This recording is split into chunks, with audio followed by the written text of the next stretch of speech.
इस वक्त मैं रुड़की के टोडा एतमालपुर में मौजूद हूँ। आप मेरे पीछे देखेंगे तो यहाँ पर भगवान रविदास के अनुयायियों द्वारा कलश यात्रा निकाली जा रही है। मैं रहती हूँ टोडा एतमाल गाँव है। इसमें कभी भी ना रविदास जयंती ना बाबा साहब जयंती कुछ नहीं मनाए। तो कुछ लोग हैं मुस्लिम कास्ट के, हमें मना नहीं देते। मेरे मन में आया कि कई ऐसी जगह है जो लोग जय भीम और जय मीम का नारा देते हैं। मैं उन लोगों को भी संदेश देना चाहता हूं कि हम लोग जय भीम में विश्वास करते हैं, ना कि जय मीम। जिले में परसों को 4 तारीख को हम लोग उस गांव में, पिठोरी गांव में आज तक रविदास जयंती नहीं निकलने दी मुस्लिम समुदाय के लोगों ने। तो 4 तारीख को राधा बहन, काजल बहन, हम सब लोग पूरे जा रहे हैं। वहां भी 4 तारीख को हम यही यात्रा इस तरीके से निकालेंगे संविधान। नमस्कार, मेरा नाम अमित नंद है और आप देख रहे हैं समाचार 29 इंडिया का डिजिटल प्लेटफॉर्म।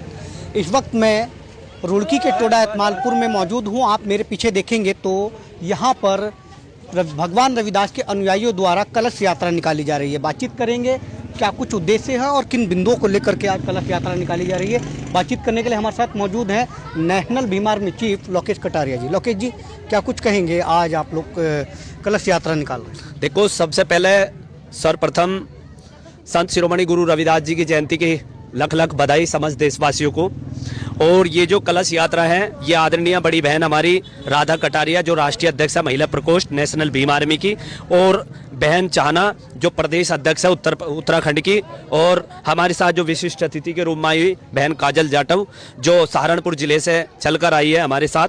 कल से हम लोग यहाँ पर, कल हमने विचार गोष्ठी का कार्यक्रम किया था, आज ये कलश यात्रा का है। हम पूरी दुनिया में एक संदेश देना चाहते हैं। संत शिरोमणि गुरु रविदास जी ने सर्व समाज के लिए बहुत संघर्ष किया, पाखंडवाद से दूर रखा सब लोगों को। तो ये एक संदेश है कि हम लोग एक संविधान को मैं तो विश्वास मानते हैं, लेकिन हमारे संत शिरोमणि गुरु रविदास जी का इतना बड़ा संघर्ष रहा, उनसे बड़ा कोई संत नहीं हुआ। तो जो कलश यात्रा काटने का ये एक जागरूकता अभियान है, ताकि हमारे समाज में जो पाखंडवाद है या नशा है, इन चीजों से हमारी बहन बेटियां दूर रहे। तो क्या कुछ कहेंगे, अब रविदास जयंती का भी उपलक्ष्य है, क्या कुछ कहना चाहेंगे समाज को या भगवान रविदास जी के अनुयायियों को? देखो, मेरा तो यही कहना है समस्त देशवासियों को, अपने जो संत शिरोमणि गुरु रविदास जी को अनुयायी हैं, कि वो इस तरीके से यात्रा के साथ साथ जिस तरीके से हम परम पूज्य बाबा साहब डॉक्टर भीमराव अंबेडकर जी की जयंती को बड़े हर्षोल्लास से मनाते हैं, इसी तरीके से पूरी दुनिया में संत शिरोमणि गुरु रविदास जी की जयंती को भी बड़े हर्षोल्लास से मनाया जाता है। हम शांति का प्रतीक है, शांति का संदेश देना चाहते हैं, सौहार्द बनाना चाहते हैं, इस देश का भाईचारा कायम रखना चाहते हैं, और हम सभी भाइयों को एकजुट लेकर चलना चाहते हैं। और इस यात्रा के साथ साथ हमारे समाज के बच्चों को शिक्षा पर भी ध्यान देना चाहिए, क्योंकि हमारे बच्चे एजुकेटेड होंगे जब ही कुछ कर पाएंगे, IPS IAS इंजीनियर डॉक्टर होंगे तभी मूवमेंट चल पाएगा। तो यात्रा के साथ साथ या जयंती के साथ साथ समाज को आगे बढ़ाने का काम हमारी यात्रा के साथ साथ शिक्षा का बहुत जरूरी है। चलिए, बहुत बहुत धन्यवाद। लोकेश जी थे। बहन जी, कार्यक्रम की जो संयोजक हैं वो भी हमारे साथ मौजूद हैं। क्या कुछ कहेंगे, किस तरह से आया मन में कि इस तरह से एक कार्यक्रम आयोजित करना है और एक संदेश देना है? देखो, मैं भी समाज के बीच में तो पहले नहीं रहती थी, लेकिन मैं भी कुछ सामाजिक कामों में जाने के बाद मन में आया कि हर जगह ये जो संत शिरोमणि रविदास जी हैं, इनकी जयंती हर गांव में मनाई जाती, लेकिन जिस गांव में मैं रहती हूँ टोडा एतमाल गांव है, इसमें कभी भी ना रविदास जयंती ना बाबा साहब जयंती कुछ नहीं मनाया जाता। वहाँ जो कुछ लोग हैं मुस्लिम कास्ट के, हमें मना नहीं देते। मेरे मन में आया कि सबसे पहले मैंने पूजा पाठ करी, भंडारा करा।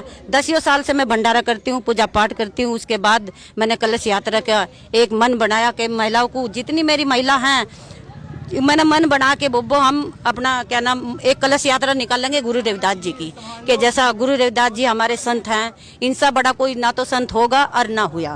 और जितने हमारे बाबा साहब डॉक्टर भीमराव अंबेडकर जी पढ़े हुए हैं, इतना कोई मैं चाहती हूँ कि हर गांव में जाएं और सारे बच्चे, हमारे जो बच्चे हैं, हुआ बच्चे हैं, जो आने वाली पीढ़ी है, उनमें भी पढ़ने की शिक्षा की तरफ को जाए। और जो हमारी बहन है गलत कामों से बचे, कि जैसा जंगल में जाती है, उनके लारा बहुत शोषण होता है। मैं चाहती हूँ कि शोषण ना होने के कारण ये अपने घर में बैठकर अपना काम करें, घर का काम मिला ही ना कि अगर छोटा बिजनेस भी करेंगे, हम 4 महिला मिलकर थोड़े पैसे से अगर हम अपना बिजनेस भी करेंगे तो हम जब भी अपने गांव में जाकर, मेरा बस यही है कि मैं हर गांव में जाऊं, हर महिलाओं को बताऊं कि अपने आप को आप इतने मजबूत मानो, सशक्त बनाओ, कि अपने आप को इतना मजबूत करो, इतने सशक्त बनाओ कि हम किसी से कमजोर नहीं है। अगर हमारे ऊपर कोई अत्याचार करा तो हमें खुद अपनी जिम्मेदारी खुद उठानी चाहिए, खुद उठानी पड़ेगी। देखिएगा, बहुत अच्छी बात है कि भाई यदि कोई अत्याचार करता है, कोई जुल्म जाती करता है तो उसका जवाब देना बहुत जरूरी है।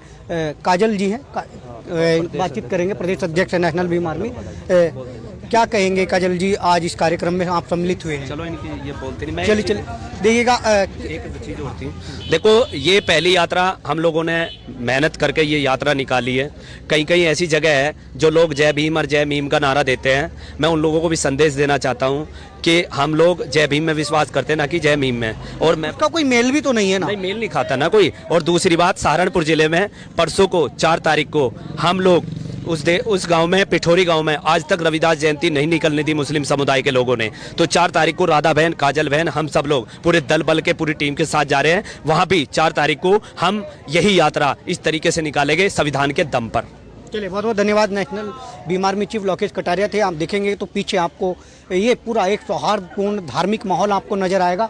और ये है पूरा कार्यक्रम जो कि राधा कटारिया हैं, टोडा एतमालपुर की रहने वाली, उनके संयोजन में निकल रहा है। और इस कार्यक्रम में लोकेश कटारिया भी पहुंचे हैं, जो एक सशक्त नारी और सौहार्द धार्मिक भावनाओं का एक संदेश देने का लिए कलश यात्रा निकाली जा रही है। कैमरा पर्सन के साथ अमित नंद, समाचार 29 इंडिया, हरिद्वार।